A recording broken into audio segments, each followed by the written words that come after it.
Boa tarde a todos, que a paz e o amor do mestre continuem nos envolvendo. Rosinha, muito obrigada, linda a preparação. Gente, só um minutinho, tá? Malu, tá, foi. Vamos dar continuidade, como a Rosinha falou, à palestra, né, do livro Nosso Lar, tá? Só que para essa palestra, nós vamos falar hoje do capítulo 27, que é O Trabalho, Enfim. Nós teremos também como subtítulo, vamos comentar um pouco, entendimentos equivocados, vamos falar um pouquinho sobre entendimentos equivocados, dores e desequilíbrios e higienização espiritual. Só que não dá para eu chegar aqui e começar no capítulo 27, senão vocês vão boiar um pouco por que tudo isso. E vale, então, pontuar, mostrar em que momento, e um momento importantíssimo na trajetória do André Luiz, no Nosso Lar, né, esse capítulo, tá? Mas antes, nós queríamos lembrar a vocês que esse livro, tá? Essas informações que nós encontramos no livro, elas foram baseadas na visão, no entendimento do André Luiz, quando ele narrou esse livro para o Chico, que foi em 1944. Então, quer dizer, temos 79 anos, esse livro tem 79 anos, a visão dele há 79 anos atrás, tá? E dá para observar como é interessantíssimo o objetivo dele de nos mostrar, pô, não faz o que eu fiz, acorda, trabalha, né? Valoriza a vida, né? Percebe tudo isso que eu passei e evita um pouco de cometer esses mesmos erros, mesmo? Porque o André, ele mesmo se classifica como um cidadão comum de nós, né? Ele estudou, né? Fez medicina, se formou, casou, teve filhos, teve família. Ele mesmo se autodenomina como não for, abre aspas, tá? Não for um criminoso, no meu próprio conceito. A filosofia do imediatismo, porém, absolvera-me. A existência terrestre que a morte transformara não fora assinalada de lances diferentes da craveira comum. Somos nós. Né? Tivera paz cuja generosidade e sacrifícios por mim nunca avaliei. Esposa e filhos que prendera ferozmente nas teias rijas do egoísmo destruidor.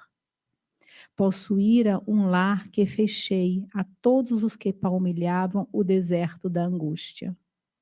Deliciara-me com júbilos da família, esquecido de estender esta bênção divina à imensa família humana, surdo a comezinhos deveres de fraternidade. Enfim, como a flor de estufa não suportara agora o clima das realidades eternas. Né? Não desenvolvera os germes divinos que o Senhor da vida colocara em minha alma. Sufocara-os criminosamente no desejo incontido de bem-estar. Não adestrara órgãos para a vida nova. Né? O Clarencio, né, que é o ministro do auxílio, no livro, ele classificou esses seres humanos, né, como, enquanto encarnados, são os milionários das sensações físicas, transformados em mendigos da alma. Né? Então, vamos dar uma relembrada, gente. O André Luiz desencarna, vai para o umbral, passa um bom tempo no umbral. Todo mundo está lembrado disso, né? Passa um bom tempo no umbral. Umbral é uma região bem tristinha, mas, por outro lado, é uma região de grandes aprendizados. Ali, André aprendeu muita coisa. Passou muitos anos ali. Depois de muito tempo, ele foi retirado do umbral pelo ministro do auxílio, Clarencio. Então, vocês vão ouvir muito o nome Clarencio, porque o Clarencio vai ajudando sempre o André, né? E daí, André é levado ao hospital, tá? Onde terá como enfermeiro, amigo, né, companheiro o Lísias, né, que vai terminar se tornando um grande amigo do André, tá? Lá, mais uma vez, André passa um bom tempo, vai se recuperando. Como nós vamos falar hoje do capítulo 27, que é o trabalho, enfim, aqui, nesse capítulo, se eu não me engano, acho que é o capítulo 5, mas eu não tenho certeza. Quando o André está no hospital,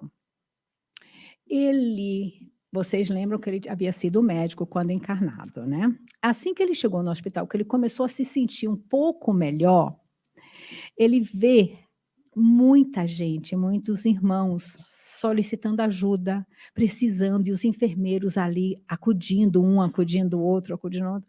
E ele, como médico, com a mentalidade, né, a formação médica, ele vai e solicita ao Clarencio, né, a oportunidade de trabalhar.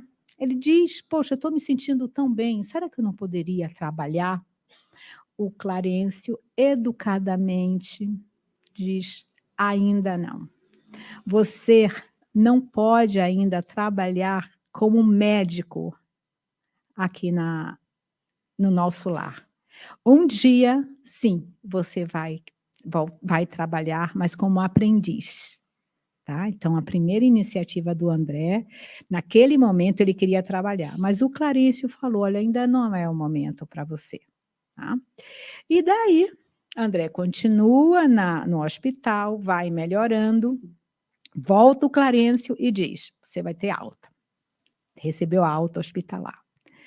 E Lísias o convida para André ir morar na casa dele, né? Onde será muito bem recebido pela dona Laura, a mãe do Lísias, que o trata como um filho, certo? Na hora que o André vai saindo do hospital, mais uma vez o amigo Clarencio entrega a ele uma cadernetinha e fala para ele: esta caderneta te autoriza a entrar nos ministérios da regeneração, do auxílio, da comunicação, do esclarecimento durante 1 ano. Então, você vai ter 1 ano para passar por esses ministérios, fazendo observações, aprendendo nos diversos setores da colônia. E o advertiu: não perca tempo, se instrua. Tipo, porque ele já sabia todo o compromisso que o André teria com a humanidade, né? E assim foi feito, tá? O André saiu do hospital, foi para a casa do Lísias, ficou um tempo. Uma certa manhã, a dona Laura, isso é importantíssimo para o desenrolar do capítulo 27. Uma certa manhã, o André acorda e a dona Laura fala: filho, hoje você vai para o Ministério da Regeneração. Vamos esperar o Rafael, que vai te acompanhar, vai te levar até o Ministério da Regeneração. Mas antes, eu quero ter uma conversinha contigo. Tá? Olha, eu vou pegar muitas as palavras usadas mesmo pela dona Laura, tá, gente? Ela diz assim, ela fala, com todo amor e respeito, ela fala assim para ele, que ela sabia do seu espírito de pesquisador intelectual, que era muito forte. Ele era um médico estudioso, apaixonado por novidades e enigmas, e que seria muito fácil deslizar para a nova posição. Então, ela vai mostrando a ele que não dá para só observar, não dá só para ficar questionando, perguntando. Ele tem capacidade de fazer coisas melhores, de atuar de uma forma mais eficaz.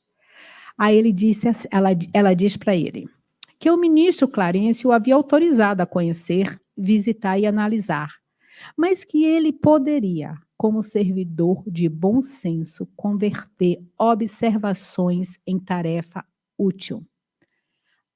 E continua: todos querem observar, raros se dispõem a realizar. Somente o trabalho digno confere ao espírito o merecimento indispensável a quaisquer direitos novos. Não se limite a observar, André. Em vez de albergar a curiosidade, medite no trabalho e atire-se a ele na primeira ocasião que se oferecer. que se ofereça. Surgindo ensejo nas tarefas no Ministério da Regeneração que você vai visitar agora, não se preocupem em alcançar o espetáculo dos serviços nos demais ministérios. E assim foi feito.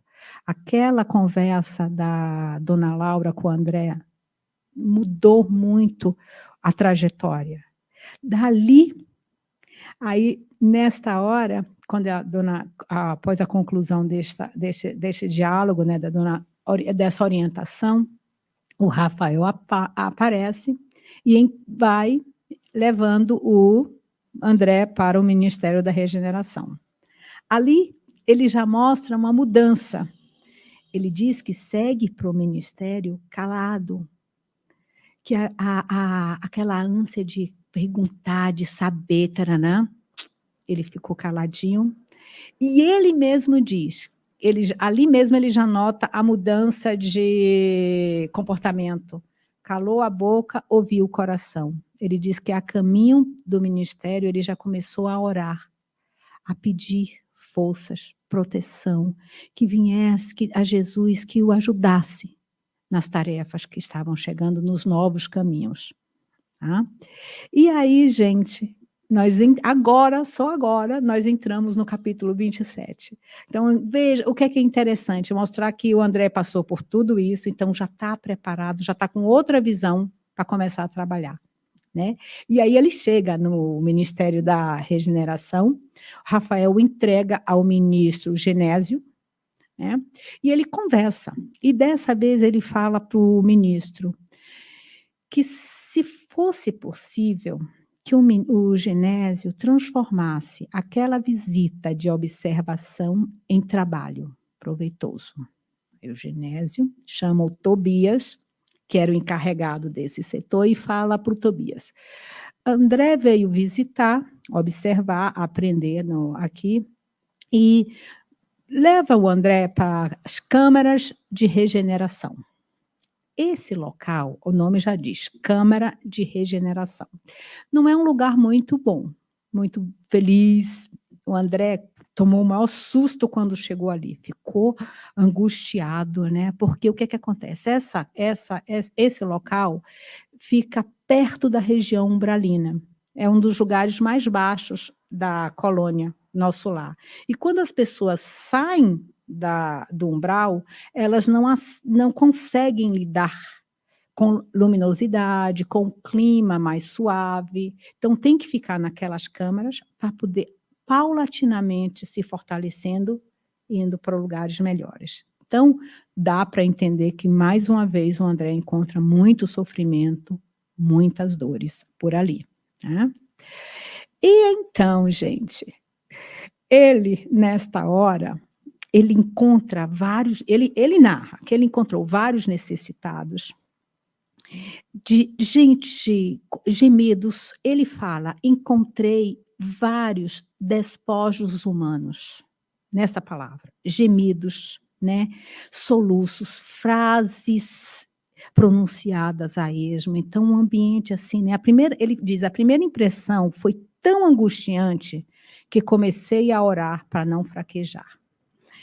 E aí, o que acontece? Essa hora dá até vontade de dar risada. Ele não aguentou e perguntou ao Tobias. Até então ele não estava perguntando nada. Aí ele perguntou ao Tobias, meu amigo, por que este quadro angustioso?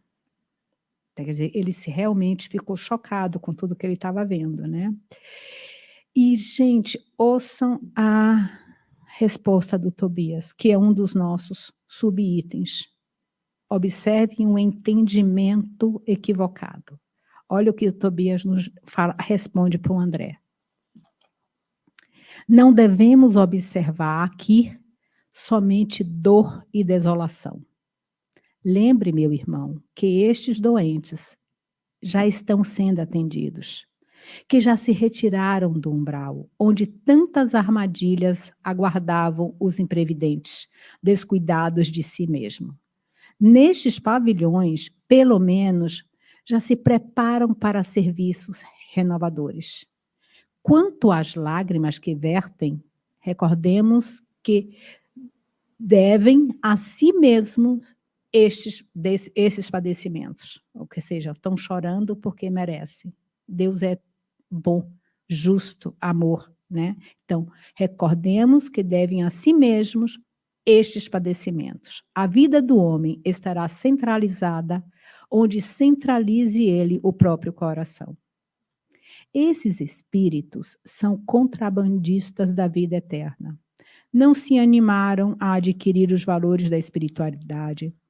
Foram negociantes imprevidentes. Supunham que o prazer criminoso, o poder do dinheiro, a revolta contra a lei e a imposição dos caprichos atravessariam as fronteiras do túmulo e vigorariam no mundo espiritual. Mas, a partir do momento que essas pessoas, que aqueles espíritos já estavam na câmara da regeneração, nas câmaras, esses irmãos que erraram muito, estavam começando a ter noção de que erraram e, nesse momento, há mudança de rota, de percurso. Errou, estavam começando a se conscientizar de que haviam errado, que não dava para permanecer nisso e que precisavam mudar de atitudes, de vibração. Então, quando nós encontrarmos sofrimentos, dificuldades, quem sabe se não está no momento de já começarmos a aprender e olhar a dor como um remédio amargo, mas que nos cura.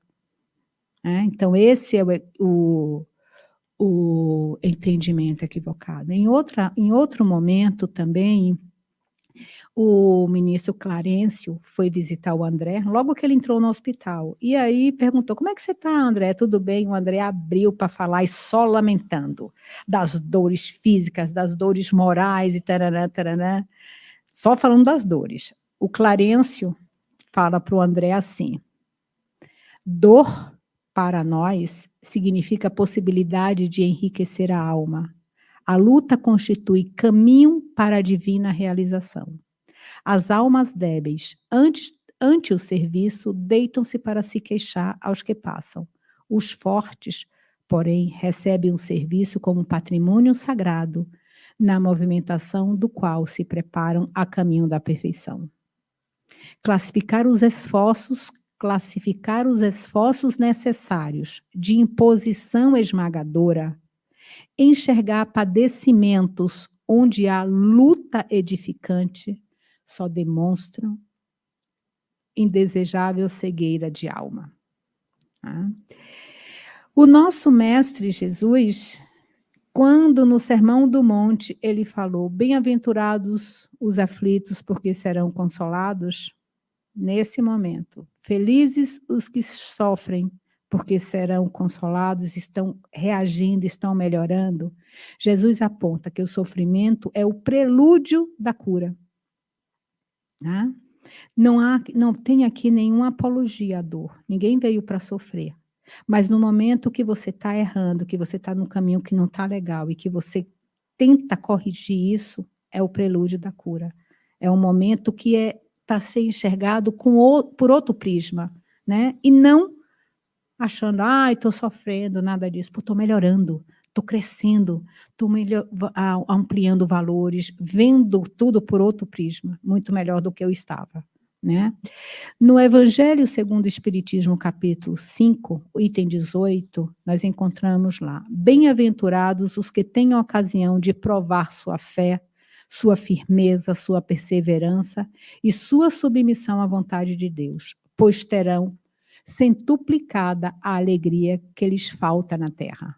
Portanto, após o trabalho virá o repouso.